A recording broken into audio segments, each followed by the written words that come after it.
Beloved, there are moments in your life when heaven seems silent, when the doors remain closed, and when the prayers you've poured out appear unanswered. It's not that God has forgotten you. No, He is nearer than your very breath. But in these times He is proving you, refining you, shaping you for something greater than you can now imagine. Many cry for the breakthrough, but few endure it. When God seems silent, it can shake the very core of your faith. You pray, you cry out, you stand in His promises, and yet heaven feels like brass. The words bounce back at you, and it seems as though God is distant or uninterested. But that silence is not abandonment. It is a test of trust. God's silence is often the classroom of faith, where He teaches you to walk by belief and not by sight. It is in those moments when you cannot feel Him that He is asking you, will you still trust me when I say nothing? The true measure of your faith is not seen when the heavens are open and blessings are flowing, but when everything around you is quiet and you still choose to believe His word. Every great man and woman of God has walked through the valley of divine silence, and it was there that their roots went deep. God allows silence because He desires to strengthen your spiritual hearing. When the noise of life is stripped away, when the distractions fade, you are left with only His word. Faith comes alive in silence. Abraham heard the promise, but for years there was nothing, no voice, no sign, no confirmation. Yet he believed. That is what God is after: faith that endures without evidence, faith that stands firm when there is nothing to hold on to but His word. When you come to that place where you say, Lord, even if you don't speak, I will still follow, you have passed one of the deepest tests of spiritual maturity. The silence of God is not the absence of God. It is His method of molding you into a vessel that can carry greater revelation. There are seasons when God hides Himself to reveal what's inside of you. It's easy to sing, to praise, and to shout when you feel His presence. But what about when you don't? Will you still lift your hands in worship when the heavens are silent? Will you still confess His promises when every circumstance mocks your faith? These are the moments that separate the emotional believer from the true disciple. God is not moved by your emotions. He is moved by your faith, and faith must be tested to be trusted. When God is silent, He is allowing you to exercise the faith He has already placed within you. Like a teacher who steps back during the test, He knows you have what it takes to pass. Sometimes God's silence is also His protection. If He spoke too soon, you might move ahead prematurely. If He revealed everything at once, your faith would have no room to grow. So He withholds His voice for a time, not to frustrate you, but to fortify you. He knows that what He is preparing you for requires a stronger foundation than you currently have. So He uses silence as the furnace that burns away dependence on feelings.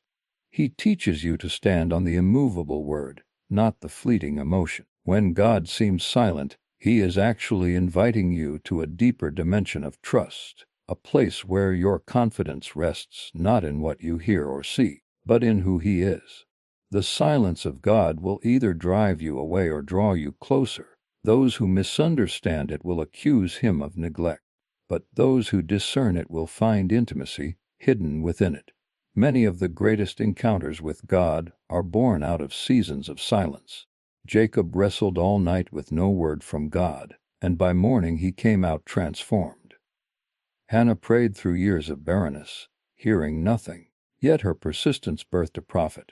Even Jesus, on the cross, experienced the silence of the Father and still said, "Into your hands I commit my spirit." That is perfect trust, to surrender when you cannot sense His presence. When you are walking through the silence, don't mistake it for rejection. God is closer than you think. The silence is His way of saying, will you believe that I am working, even when you cannot trace me? It is in those moments that the roots of your faith grow unseen beneath the surface. While you feel forgotten, He is actually forming something eternal in you. You may not see the fruit yet, but the foundation is being laid. God is not interested in shallow believers who depend on instant answers. He is raising a people who will stand firm in storms, who will believe without proof, who will trust when there is no sign. Every silence from God carries a purpose. Sometimes He is watching how you respond. Will you run back to comfort, or press deeper into His Word? Will you let doubt define your reality, or will you let His promise anchor your soul? Faith that has not been tested by silence remains immature.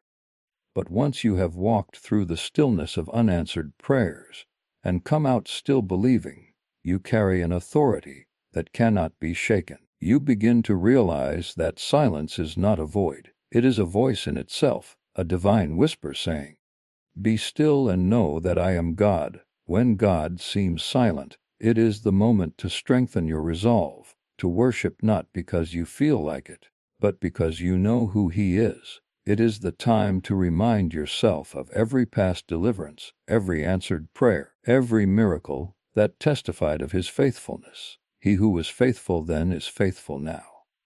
Though you hear nothing, He is working behind the scenes. Though you see no movement, His hand is arranging the breakthrough. You may be in the waiting, but you are not alone. The silence is the sign that He is preparing something greater than your words could ever describe.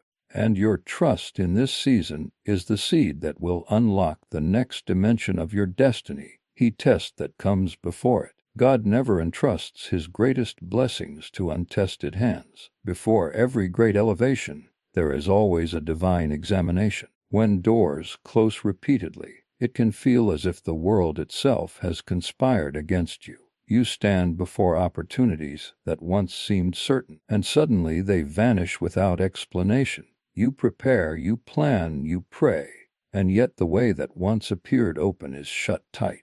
This is one of the clearest ways God tests His children before a breakthrough. It is not always the enemy that closes a door. Sometimes it is the hand of God Himself. He knows what lies behind every opportunity, and in His mercy, He closes what would destroy you before you can see it. We often cry out for open doors, but God's protection sometimes looks like rejection. He allows doors to close, not to discourage you, but to redirect you toward His perfect will. When you begin to walk with God, you must understand that not every good thing is a God thing. There are opportunities that look right, feel right, and even promise prosperity, but they are not aligned with His divine purpose for your life. God sees the end from the beginning, and when He closes a door, He is saving you from something you cannot yet see. Joseph had dreams of greatness, yet every door that could have led to success was slammed in his face, sold by his brothers, imprisoned unjustly, forgotten by those he helped. All these were closed doors that redirected him to the palace. If Joseph had escaped the prison early, he might never have reached the throne. The delay, the denial, the detours were all part of God's design. Every time a door shuts, heaven is whispering, "Not this one, I have something better." When doors close, your response reveals the maturity of your faith. The immature believer complains and blames, but the mature believer waits and listens. The closed door is not a punishment. It is an invitation to deeper discernment. God wants you to stop depending on visible signs and start relying on His voice. He is not interested in making your path easy. He is interested in making your faith strong.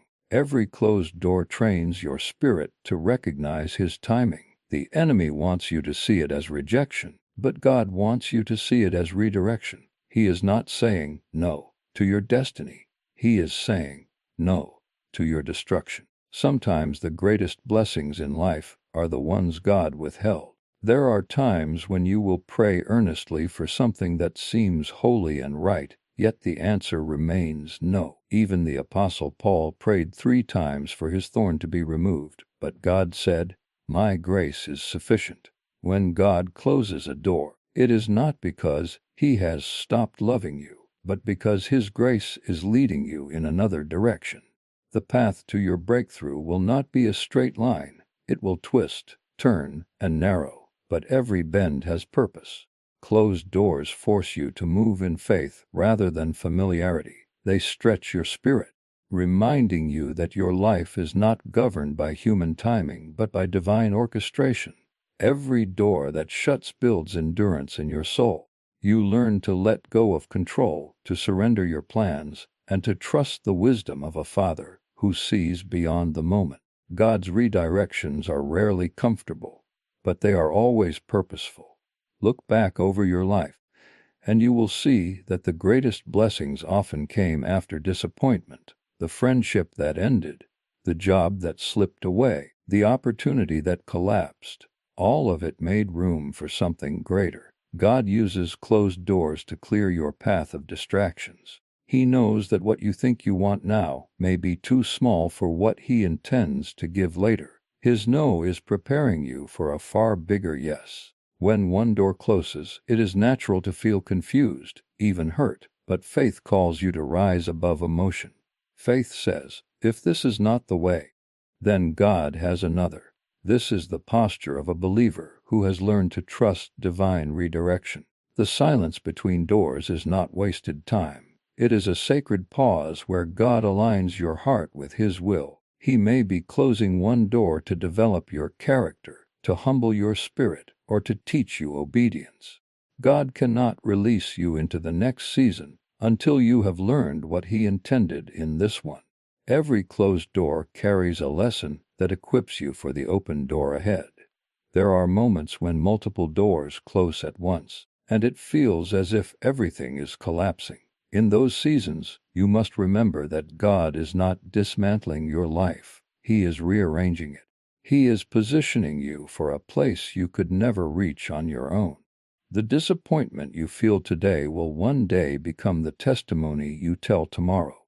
The closed door is not the end of the story. It is the turning point. God never closes a door without preparing another, but He often keeps the next one hidden until you are ready. The waiting between doors is the proving ground of faith. It is where you learn to walk not by sight, but by trust. Even Jesus experienced closed doors. When He went to His hometown of Nazareth, the people rejected Him. They refused to believe, and He could do no mighty work there. That closed door pushed Him into other cities where revival broke out. The rejection of one place became the redirection to His true assignment. Likewise, the doors that close in your life are often God's way of moving you into your true calling. He shuts what no man can open and opens what no man can shut. When you align your spirit with His purpose, you begin to see that every closed door is a mark of divine favor. When doors close repeatedly, it is not the end.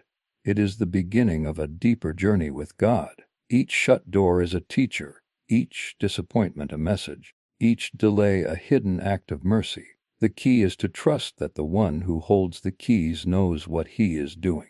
He is not withholding your breakthrough. He is preparing you to handle it. The closed door is the test before the promotion.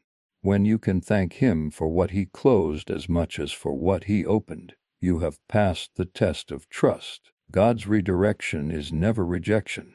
It is the gentle hand of a Father leading you toward a destiny far greater than the one you imagined. When people turn away from you, it can pierce the heart more deeply than almost any other test. You begin to wonder why those you trusted have withdrawn, why those who once stood beside you now avoid your presence. Friends become distant, family misunderstands you, and those you help the most may even betray you. It is a lonely and painful road, but it is one that God often allows His chosen ones to walk. When God begins to elevate a person, He separates them first. Not everyone can go where you are going, and not every relationship can survive the weight of your calling. The rejection you face is not punishment, it is preparation. God removes people who cannot handle the next season of your life because He knows they would hinder what He wants to release in you. God allows this separation to teach you dependence. When everyone is gone, when the voices that used to comfort you are silent, when the support system you leaned on crumbles, that is when you learn to lean completely on Him. It is easy to say, God is my source, when everything is working and everyone is cheering. But true faith is tested when there is no applause, no affirmation, and no one left to lean on. God uses isolation to purify your trust. He removes the false pillars so that your confidence will rest on the unshakable foundation of His presence. You may feel abandoned, but in truth, you are being drawn into intimacy. God cannot fully reveal Himself to those who are surrounded by the noise of human approval. He must bring you to a place where He alone is enough. Even Jesus faced this kind of divine separation. The crowds that once followed Him for miracles turned away when the message became costly. The disciples who vowed loyalty fled in His darkest hour. Peter denied Him, Judas betrayed Him, and He was left alone to pray in the garden. If the Son of God was not spared from loneliness, why should we expect to be? There is something sacred in the solitude of rejection. It strips away every illusion of control and forces you to find your strength in God. When people turn away, it exposes whether your faith was in them or in Him. It is in those quiet, lonely places that you discover the voice of the one who never leaves nor forsakes. When God allows people to walk away, it is because their season in your life has ended. Some were there to teach you lessons, some to shape your character, and some to reveal what love is not. Holding on to what God is removing will only cause unnecessary pain. You cannot step into new doors while clinging to old relationships that no longer align with your destiny. Letting go is not bitterness. It is obedience. When you release what God has taken, you make room for what He is bringing. He is pruning you, cutting off what no longer bears fruit, so that you may produce more. Every lost relationship is a divine transaction. Something painful leaves, but something powerful comes. When people reject you, they are not rejecting your worth, they are reacting to your growth. Light always exposes what darkness wants to hide. As you draw nearer to God, the anointing on your life increases, and that light begins to make others uncomfortable. Some cannot handle your transformation because it reminds them of their stagnation. Others distance themselves because they no longer recognize you. Do not shrink to keep people comfortable. The rejection is not personal, it is spiritual. You are shifting dimensions, and those who refuse to grow cannot stay attached to you. God is setting you apart, and separation always precedes elevation. Loneliness becomes a divine classroom where God teaches you to hear His voice without interference. You begin to discern His whisper in ways you never could when surrounded by people. The wilderness may feel empty, but it is where revelation flows freely. Moses was alone on the mountain when he received the law. Elijah was alone in the cave when he heard the still small voice. John was alone on the island of Patmos when he saw the visions of heaven. God does His deepest work in solitude. When you stop mourning over who left, you start seeing who has stayed. God Himself. His presence fills the space others abandoned, and His love becomes more real than any human support could offer. This test reveals whether your motivation is truly for God or for validation. Many people serve as long as they are admired, give as long as they are appreciated, and love as long as they are loved back. But when God allows people to withdraw, He is asking, will you still serve me when no one sees? Will you still give when no one thanks you? Will you still love when it's not returned? Those who continue faithfully in that season become vessels of pure devotion. They are no longer moved by praise or rejection. They are anchored in purpose. That is the strength God is cultivating in you through this test. Do not despise the loneliness. It is shaping you for greater intimacy with God and greater usefulness in His kingdom. Those who are constantly surrounded by people often struggle to hear the Spirit clearly. But those who have walked through rejection carry a depth and authority that cannot be learned in comfort. They have met God in the silence, wept in His presence, and emerged with a faith that cannot be shaken. The ones who turn away from you are often the catalyst that push you deeper into the arms of the one who will never leave. When people turn away, Lift your eyes and thank God for His wisdom. Every subtraction is divine strategy. Every goodbye is guidance. You may not see it now, but one day you will look back and realize that every person who left made space for the ones God meant to bring. You will see that the pain of their absence was the price of your anointing. God removes what hinders your growth so that you can rise without the weight of dependency. The loneliness is not the end. It is the sacred space where you learn to stand with God alone and find that He truly is enough when you face unfair opposition. It is one of the strongest indicators that God is preparing to elevate you. The greater the call, the greater the conflict. The moment you begin to walk in obedience, the enemy stirs up resistance. People will misunderstand your motives, twist your words, and question your faith. You may be doing everything right, yet opposition comes from every side. But you must understand that every battle you face has been filtered through the hands of God. Nothing reaches you without His permission. The storms that come against you are not sent to break you, but to build you. God allows opposition to strengthen what He has placed inside of you. The resistance you face today is training you for the responsibility of tomorrow. Unfair opposition is not a sign that you are out of God's will. It is proof that you are walking in it. The enemy never attacks what does not threaten him. The moment you start moving toward destiny, you become a target, but God uses that very pressure to refine your spirit. Every insult, every betrayal, every false accusation becomes the fire that purifies your character. You learn to hold your peace, to forgive when it hurts, to trust when it makes no sense. It is through opposition that endurance is born. Without resistance, your faith would remain weak and fragile. 2. God allows the battle so that your spiritual muscles will grow strong enough to carry the weight of the blessing that is coming. David was anointed long before he ever sat on the throne, and the time between the oil and the crown was filled with opposition. Saul hunted him, enemies surrounded him, and betrayal came even from those close to him. Yet through it all, David learned to trust God's timing. The caves and the wilderness were not detours, they were training grounds. God was shaping a shepherd into a king. When you are facing unjust attacks, remember that God is using them to develop the kingly spirit within you. Promotion always comes after persecution.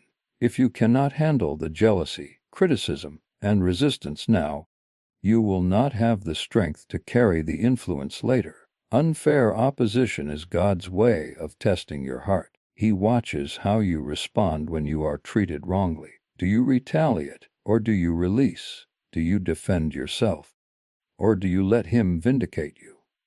It is not the size of the battle that matters.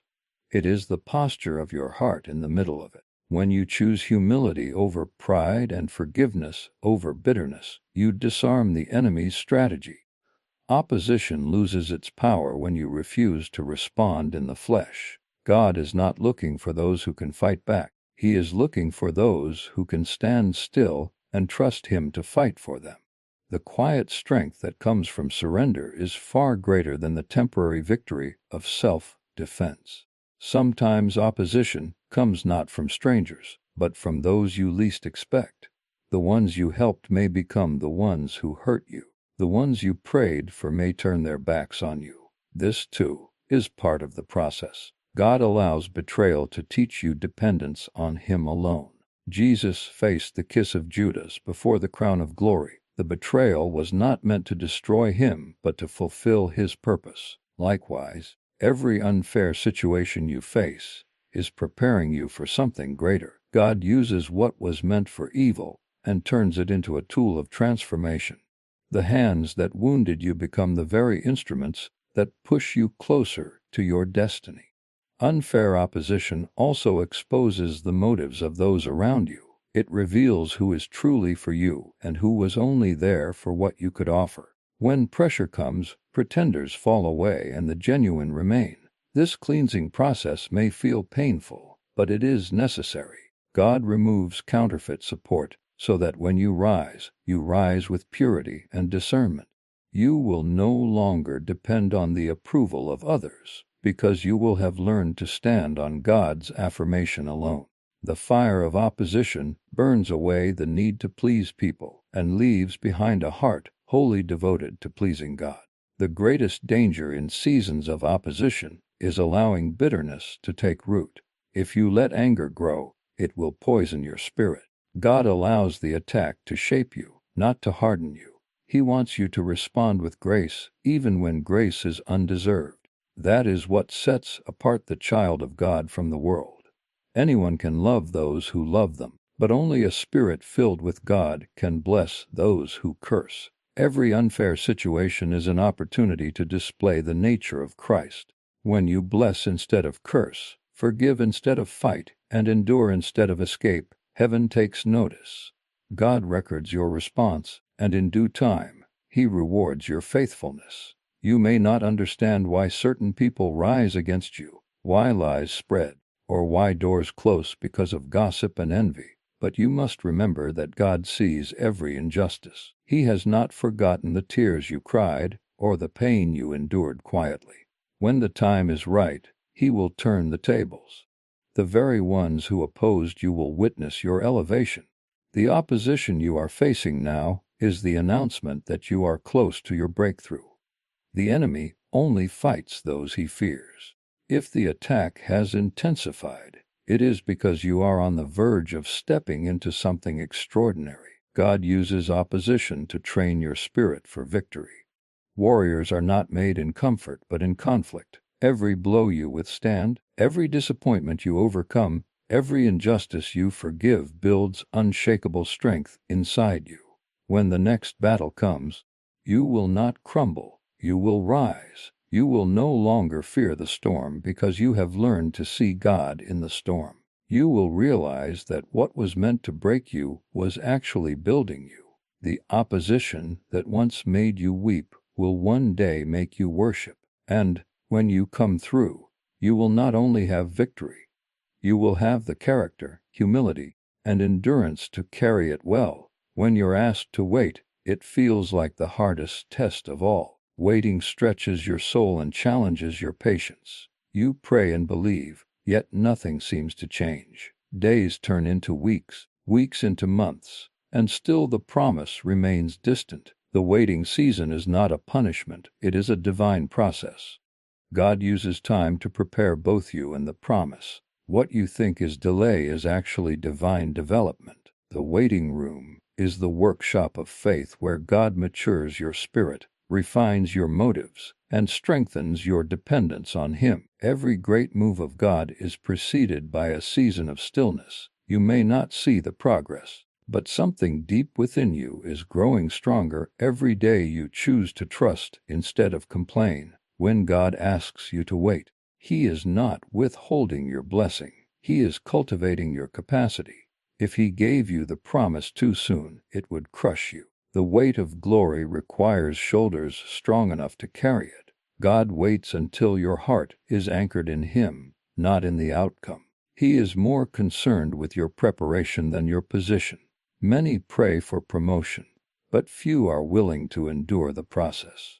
Waiting exposes what is in your heart: impatience, pride, or unbelief. It reveals whether you love God for who He is or for what He can do.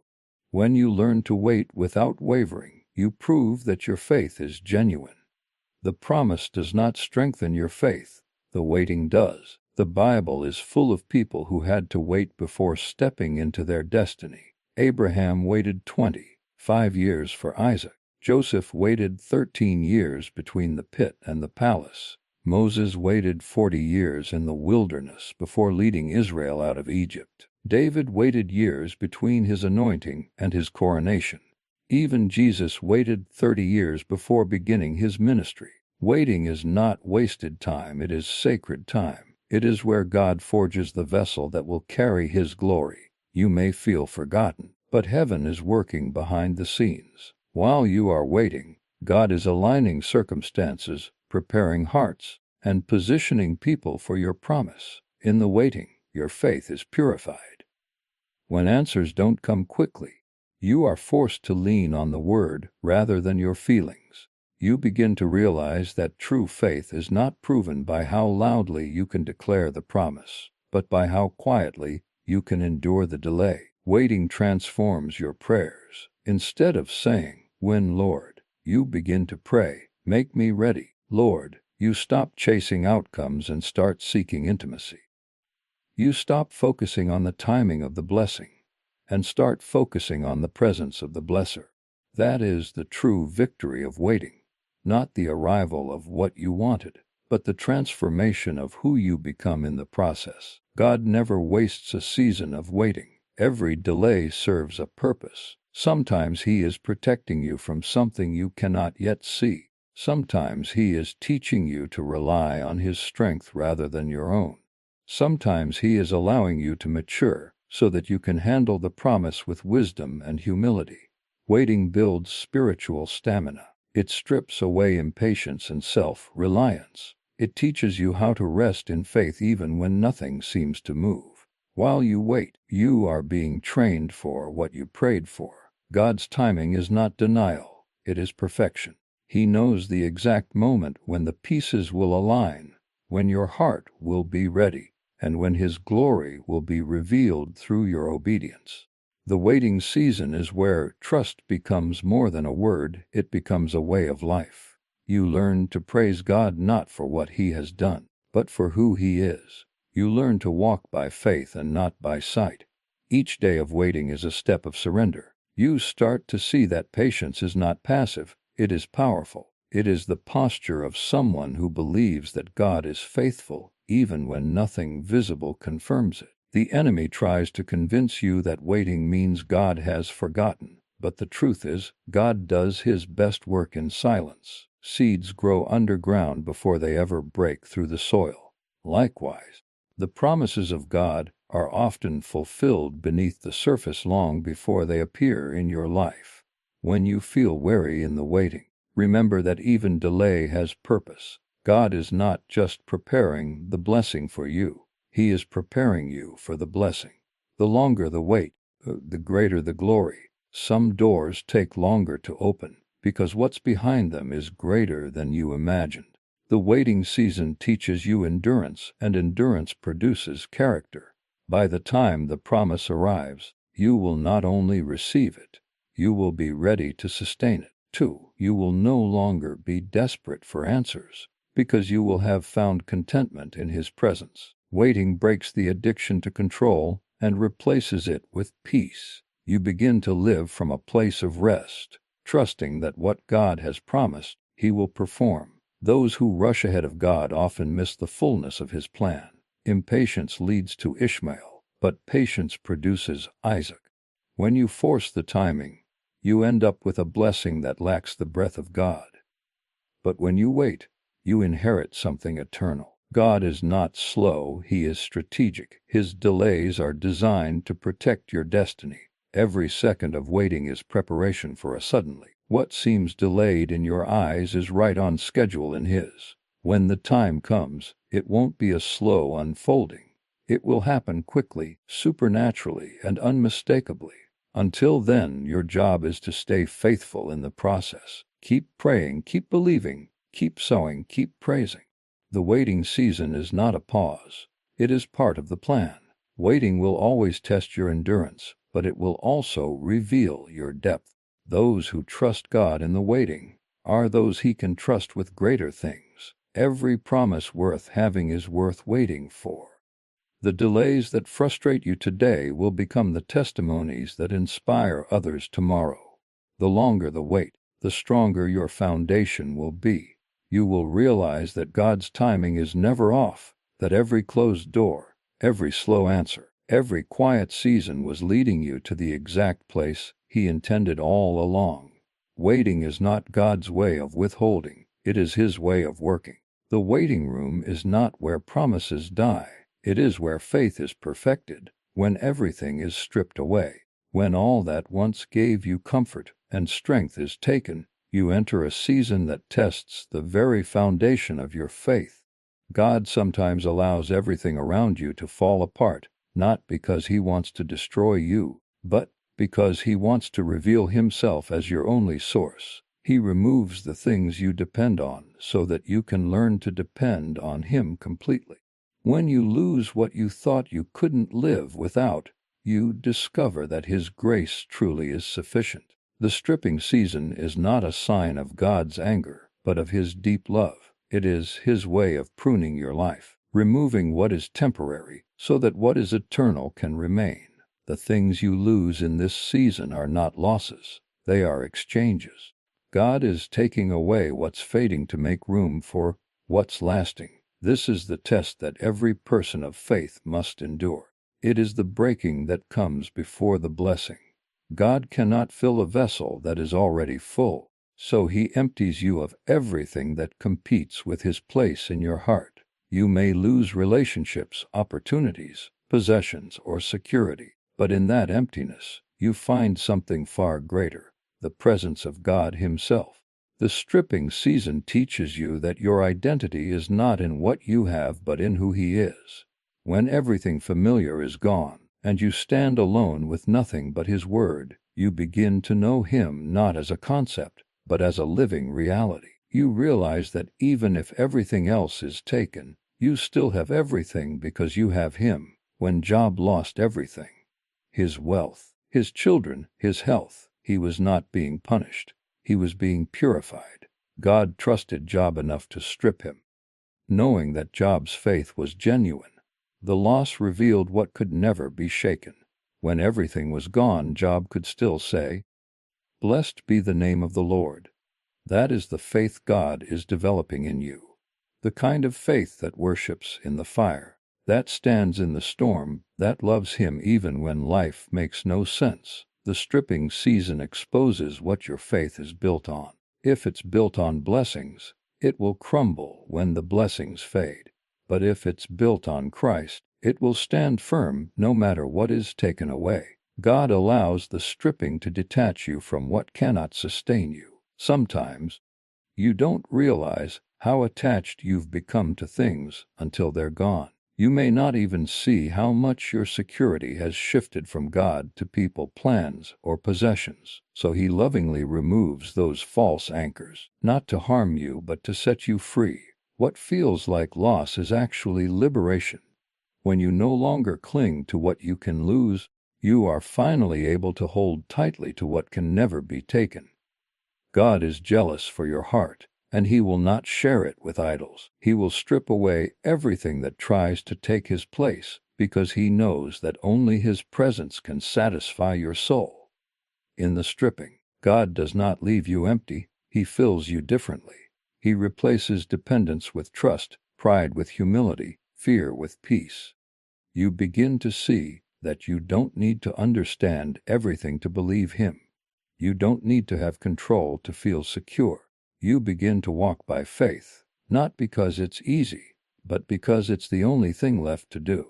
When God takes everything, He is creating space for something new. The emptiness is not the end. It is preparation for the overflow. The same God who stripped Job later restored him double. The same God who allowed Joseph to lose his freedom in prison later elevated him to the palace. God never strips without the intention to restore, and what He gives after the stripping is always greater than what was lost. The stripping season also humbles your heart. When life is comfortable, it's easy to forget your dependence on God. But when everything is gone, you see clearly that every good thing has always come from Him. Gratitude begins to grow in the soil of loss. You start to thank Him for small mercies, for daily bread, for unseen grace. The things you once took for granted become precious again. The stripping season reawakens your sensitivity to the goodness of God. It breaks the illusion of control and reminds you that every breath is a gift. It teaches you to say, "Though He slay me, yet will I trust Him." That kind of faith is not born in comfort. It is born in surrender. There will be moments when the stripping feels unbearable. You will cry out and wonder if God still sees you. But it is in those tears that He draws near. The very place of loss becomes the meeting place of glory. You begin to experience Him in ways you never could when life was full. His presence becomes more real than your pain. His peace becomes stronger than your fear. You find that what you lost externally cannot compare to what you gained internally. You start to realize that what God is building within you, faith, endurance, humility, peace, has eternal value. Nothing is truly lost when you're in His hands, because He redeems everything surrendered to Him. The stripping season is also a time of revelation. When everything is removed, your eyes open to what truly matters. You begin to see how much of your energy was spent chasing things that don't last.